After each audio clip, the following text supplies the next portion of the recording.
stall space near the council house remained cordoned off.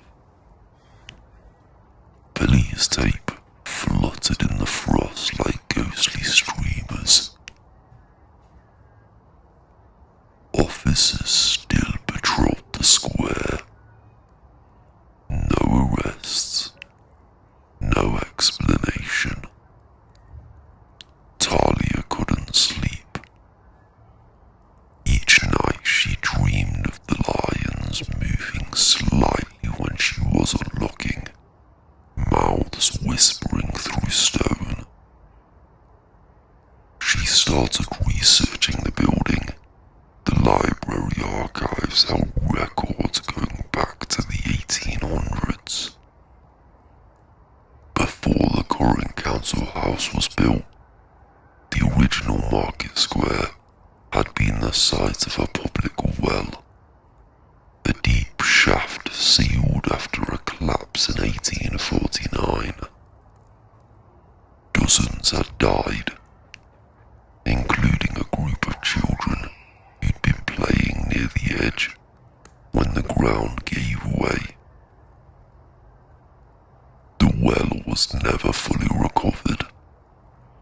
It lay beneath the council house foundation.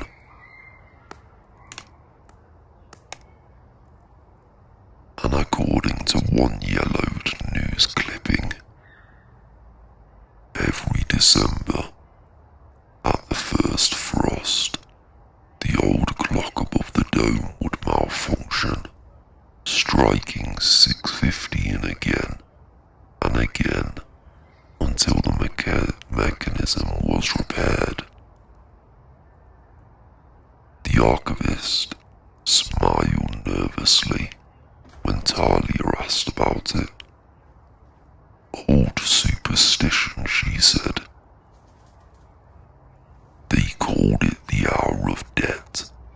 Supposedly, when the clock chimes wrong, the dead come walking.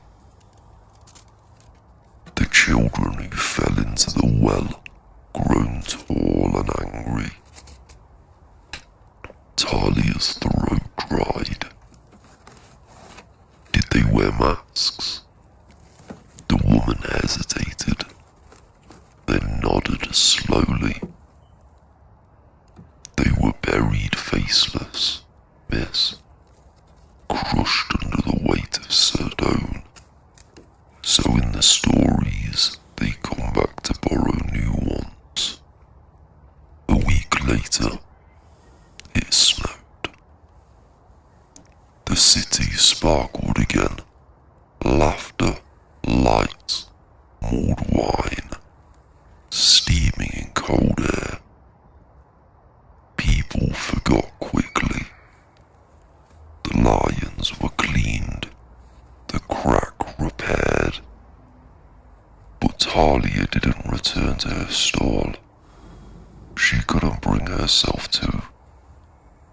She stayed in her flat across the river, watching the square on live streams instead. At exactly 6:15 p.m, the feed glitched. Static, then darkness. The four white masks staring straight into the camera. She dropped her phone. When she looked again, the stream was normal. Skaters circled the rink. Couples laughed. Nothing wrong. She convinced herself it was an artifact, a reflection, a prank. Until the next morning, something knocked on her door. When she opened it, nobody was there. Only a single object lay on the threshold. A mask. Porcelain blank, the inside still cold from the night air.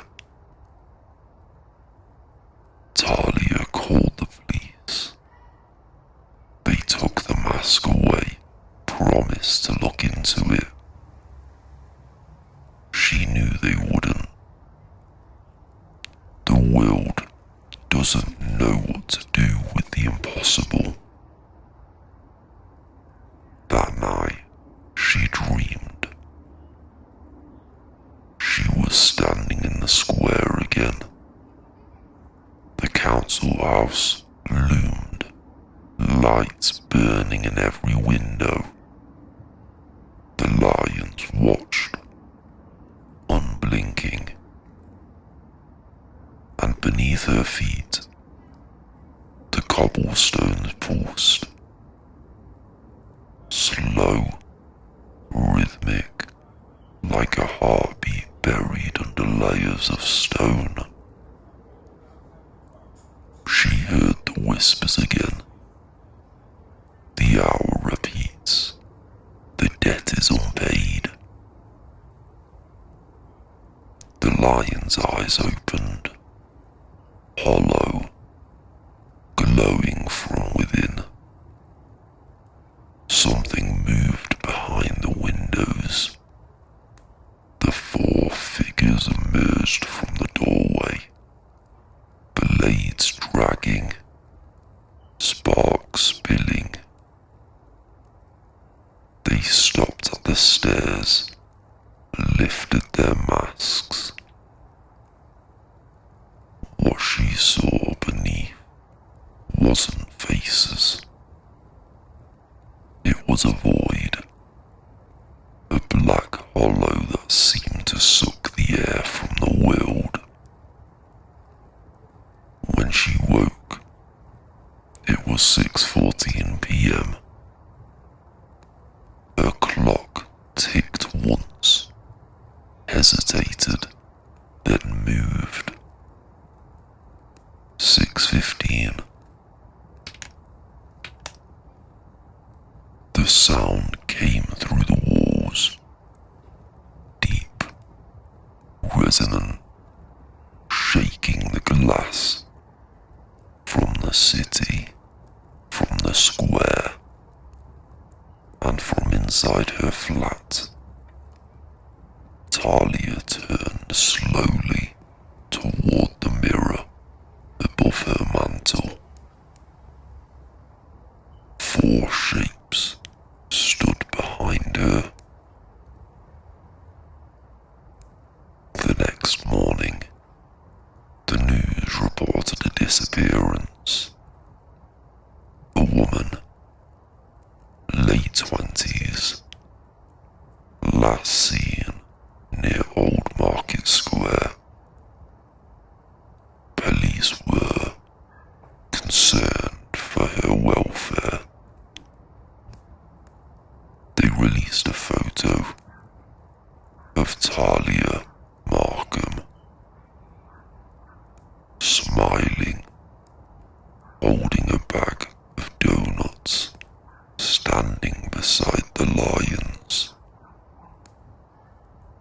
In the background of the photo, faint but visible if you zoomed in, were four masked figures, two holding machetes, one looking directly at the camera.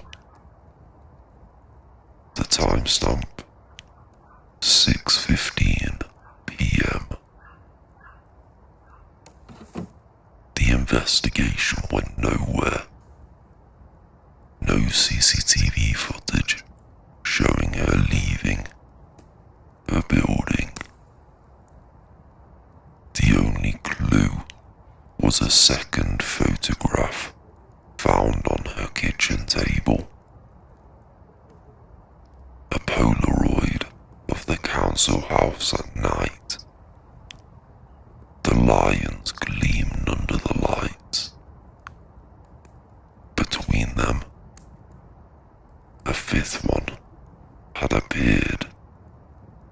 Smaller, softer features. Its stone hand reaching outward. A year later, winter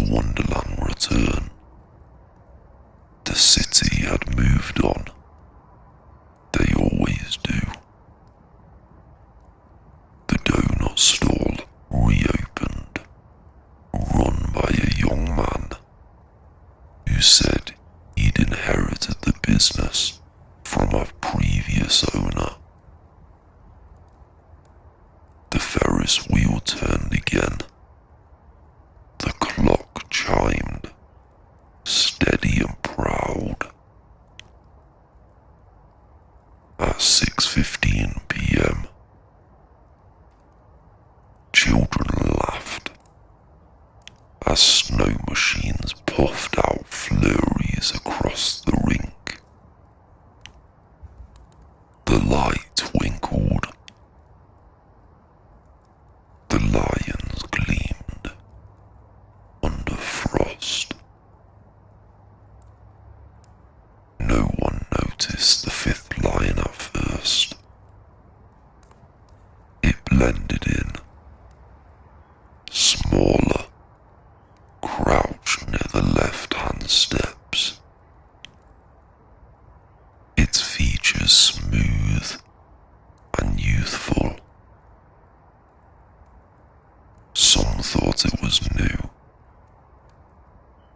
Maybe part of a renovation project.